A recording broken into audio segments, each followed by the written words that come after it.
সিঙ্গাপুরের বিপক্ষে ম্যাচ দিয়ে প্রায় ৬ বছর পর কোলাহলময় হচ্ছে জাতীয় ফুটবল স্টেডিয়াম।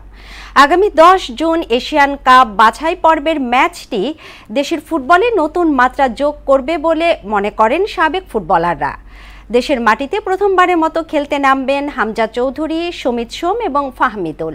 প্রবাসী খেলোয়াড়দের আগমন দলকে আরও শক্তিশালী করবে মনে করেন সাবেক ফুটবলাররা। রাজু আলাউদ্দিনের বিশেষ রিপোর্ট। সংস্কারের জন্য ২০২০ সালে নভেম্বর থেকে বন্ধ রাখা হয় জাতীয় ফুটবল স্টেডিয়াম। ফলে প্রায় ৬ বছর বাংলাদেশ সব রকম আন্তর্জাতিক ফুটবল ম্যাচ বন্ধ থাকে।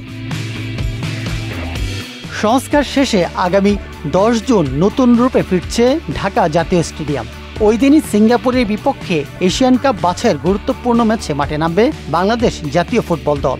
ম্যাচটি কেবল বাছাই পর্বের খেলা নয়, এটি বাংলাদেশের ফুটবল ইতিহাসের এক নতুন অধ্যায়ের সূচনা হতে যাচ্ছে।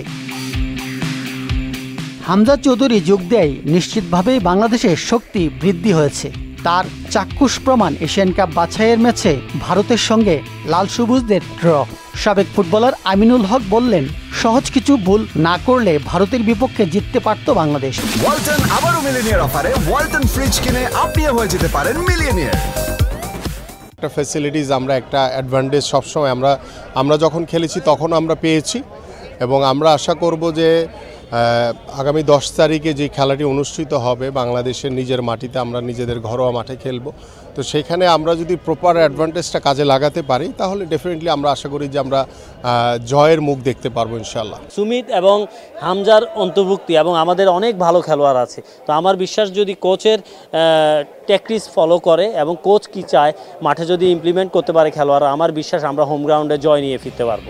হামজা সামিত্রা আশায় আন্তর্জাতিকভাবে সুনাম বাড়বে বাংলাদেশের, তেমনি অভ্যন্তরীণ ফুটবলেও এগিয়ে যাবে বলে মনে করেন আরেক সাবেক ফুটবলার কাইসার হামিদ। বাংলাদেশি বংশোদ্ভূত যারা ভালো খেলোয়াড় রয়েছে তাদেরকে পিক আপ করতে হবে। এদেরকে যদি পিক করা যায় তাহলে ডেফিনেটলি বাংলাদেশের ফুটবল এগিয়ে যাবে। দীর্ঘদিন পর সেই ঢাকা স্টেডিয়ামে খেলা হচ্ছে, আমাদের স্মৃতিবহুল একটি জায়গা ঢাকা স্টেডিয়াম। এখানে আগামী ১০ তারিখে সিঙ্গাপুরের সাথে খেলা আছে।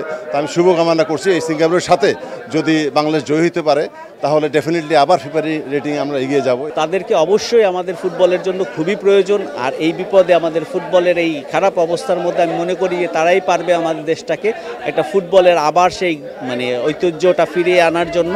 জাতীয় দলের সাবেক অধিনায়ক জাহিদ হাসান এমিলির মূল্যায়ন হচ্ছে হামজা সমিতদের অন্তর্ভুক্ত দলকে জাগিয়ে তুলেছে। অলরেডি ইম্প্যাক্ট ফেলেছে। দেখেন আপনি টিকিটে যদি প্রাইজই দেখেন সেখানে বোঝা যায় যে অলরেডি এই ম্যাচটাকে ঘিরে কতটা হাইপ তৈরি হয়েছে ১০ তারিখে জুনের ম্যাচ সিঙ্গাপুরের সাথে। কারণ যেখানে আমরা ৫০ টাকা ১০০ টাকা টিকিট দিয়ে দেখতাম সেখানে সর্বনিম্ন ৪০০ টাকা। সুতরাং বোঝা যায় এই ম্যাচটার আসলে হাইপ কতটুকু।